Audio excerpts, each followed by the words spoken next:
My name is Alan, and I'm the creator of SRV Theory. The next quiet part, when the band comes down, brings it down dynamically.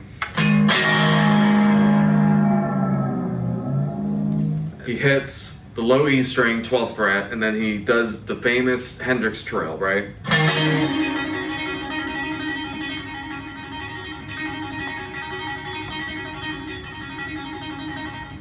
And he holds that for just about 2 bars, right? 2, 3, 4, and 1, 2, 3, 4.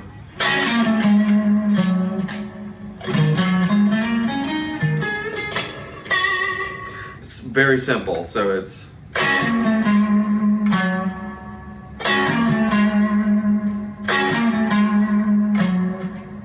rake. He hits us up kind of like half harmonic there. Something like that. So he goes.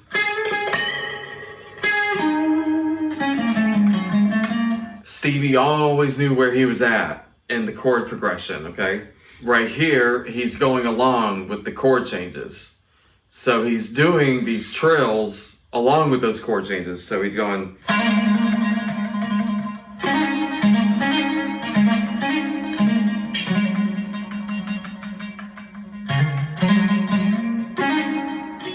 So he's trilling all over the, up and down the neck right here.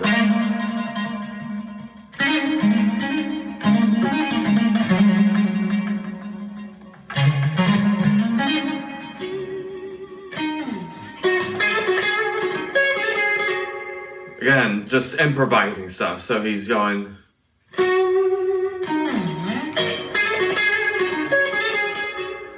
And then he does this rapid fire lick that goes something like this.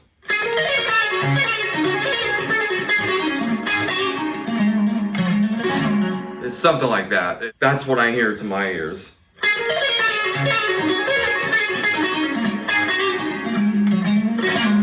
And he's doing rakes and then lands on the same. Switches down to the bridge pickup. Switch it back to the neck. Dive bomb, bring it back up. And then right here, Stevie does one of the most complex sounding riffs I've ever heard him do. Obviously, there's no video footage of him in the studio, so it's very hard to decipher exactly what he's doing here. So this is the Wes Montgomery part. So it's a lot like. Very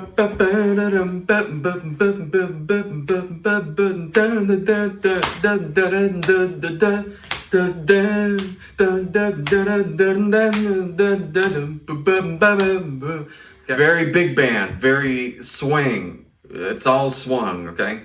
So we're gonna do our best to emulate that. Right? So what I think he's doing, I think he's going like this.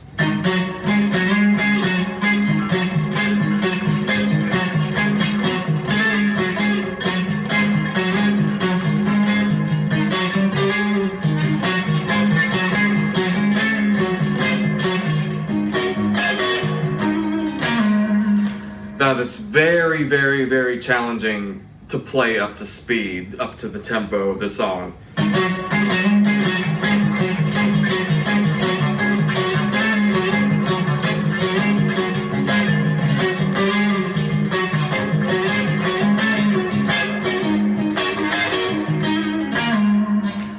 It's very disorienting if you're not careful. You have to know the rhythm of what you're trying to do. So if you hear it in your head, you know, it's like.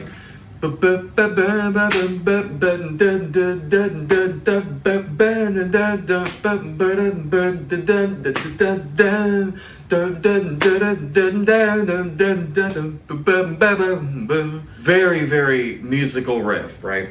From this part, I'll play it slow.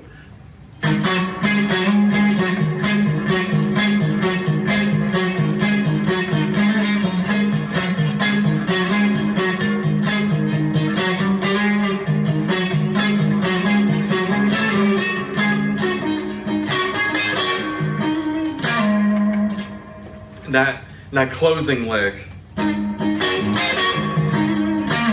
he does with his thumb. And then he jumps up here to the quick flick, one down on the pickup selection switch. Back up to the neck.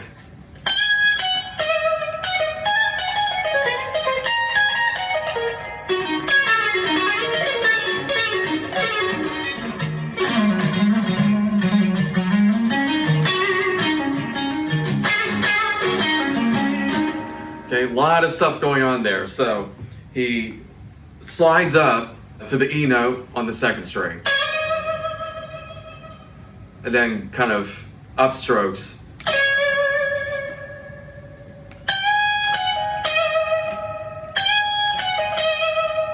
Again, all blues. And then he switches to jazz.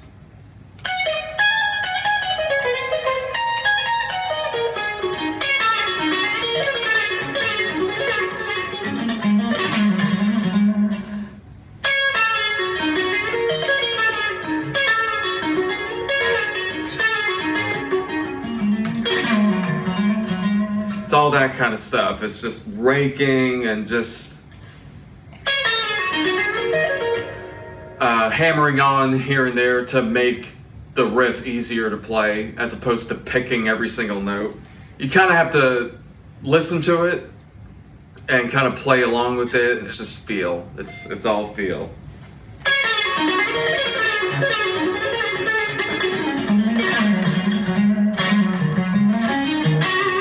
And going back to tempo and back to the groove. So he comes out of that, you know.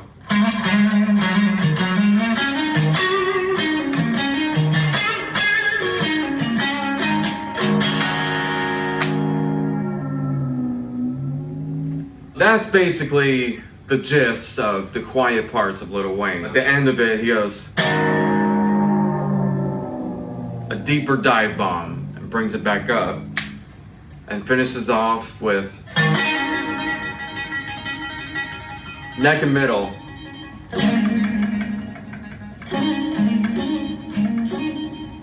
You can hear him doing that as the song fades out, right? So I'll play the quiet parts of Lil Wayne from start to finish.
That's Lil Wayne in a nutshell. Those are all the quiet parts that you hear on the Sky is Crying album version. I thank you guys for joining me watching this video. Be sure to like this video, get notified, and subscribe to the channel for more great content like this. See y'all later, and have a blessed day.